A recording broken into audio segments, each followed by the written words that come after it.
നമുക്ക് വെന്തിങ്ങയുടെ ഒരു അത്ഭുതത്തെക്കുറിച്ച് കേട്ടാലോ?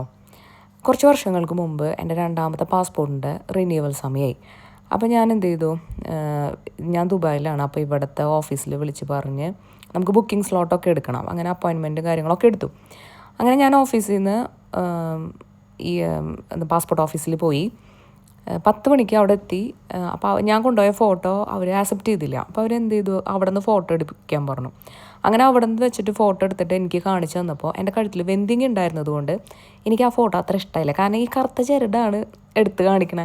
അപ്പോൾ എനിക്ക് അത്ര താല്പര്യമില്ല. അപ്പോൾ എൻ്റെ മനസ്സിൽ ഇങ്ങനെ തോന്നുകയാണ്, ഈ ഫോട്ടോ നീ റിമൂവ് ആക്കരുത്, നാളെ നീ ഒരു അത്ഭുതം കാണുമെന്ന് പറഞ്ഞു. അപ്പം ഞാൻ വിചാരിച്ചു എന്തായാലും മാറ്റാൻ പോകണ്ടെന്ന് വെച്ചാൽ, കാരണം ഒരു ഫോട്ടോ നമ്മളവിടെ എടുക്കുന്നതിന് തന്നെ 30 dirhams പേ ചെയ്യണം. അപ്പം ഇനി വേണ്ട, എന്തെങ്കിലും ആവട്ടെ എന്ന് വിചാരിച്ചു. അത് കഴിഞ്ഞ് പിറ്റേ ദിവസം 10 മണിയായപ്പോൾ എനിക്ക് ഓഫീസിലേക്ക് എനിക്കൊരു കോള് വരികയാണ്, ഒരു ഡെലിവറി ഉണ്ടെന്ന് പറഞ്ഞിട്ട്. അങ്ങനെ ഒരു 10:30-11 മണിക്കുള്ളിൽ എനിക്ക് എൻ്റെ പാസ്പോർട്ട്, പുതിയ പാസ്പോർട്ട് ഞാൻ കൈപ്പറ്റി. അപ്പോൾ എനിക്ക് ആകെ അത്ഭുതമായിട്ടാ. തലേ ദിവസം ഇങ്ങനൊരു കാര്യം മാധവ് പറഞ്ഞു, പിറ്റേ ദിവസം ഞാൻ ഒട്ടും എക്സ്പെക്റ്റ് ചെയ്തില്ല എനിക്ക് പാസ്പോർട്ടാണ് എൻ്റെ കയ്യിൽ കിട്ടണമെന്ന്. കാരണം നോർമലി നമുക്കൊരു പാസ്പോർട്ട് റിന്യൂ ചെയ്ത് വരാനായിട്ട് നമുക്ക് നാട്ടിൽ പോലീസ് വെരിഫിക്കേഷൻ കഴിയണം, അങ്ങനെ കുറച്ച് പ്രൊസീജിയേഴ്സ് ഉണ്ടല്ലോ.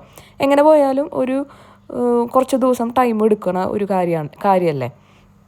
പക്ഷേ ഇതെനിക്ക് ഒറ്റ ദിവസം കൊണ്ട് ഒരു വെരിഫിക്കേഷനും ഇല്ല, ഒന്നുമില്ലാതെ എനിക്ക് എൻ്റെ പാസ്പോർട്ട് സേഫായിട്ട് എൻ്റെ പഴയ പാസ്പോർട്ടിൻ്റെ കൂടെ അറ്റാച്ച് ചെയ്തിട്ട് എനിക്ക് കിട്ടി. അപ്പം ഞാൻ എൻ്റെ വീട്ടിലേക്ക് വിളിച്ചു പറഞ്ഞു ഇങ്ങനെ ഒരു സംഭവം ഉണ്ടായി എന്നുള്ളത്. അപ്പം ഇങ്ങനെ ഒരു അനുഭവം എനിക്ക് തലേദിവസം ഉണ്ടായിരുന്നു എന്നുള്ളത് ഞാൻ പറയുകയും ചെയ്തു, തോന്നൽ. അതിന് ശേഷം എൻ്റെ പാരൻസ് എന്നെ അറിയുന്നവരൊക്കെ വെന്തിങ് ധരിക്കാൻ തുടങ്ങി കേട്ടോ.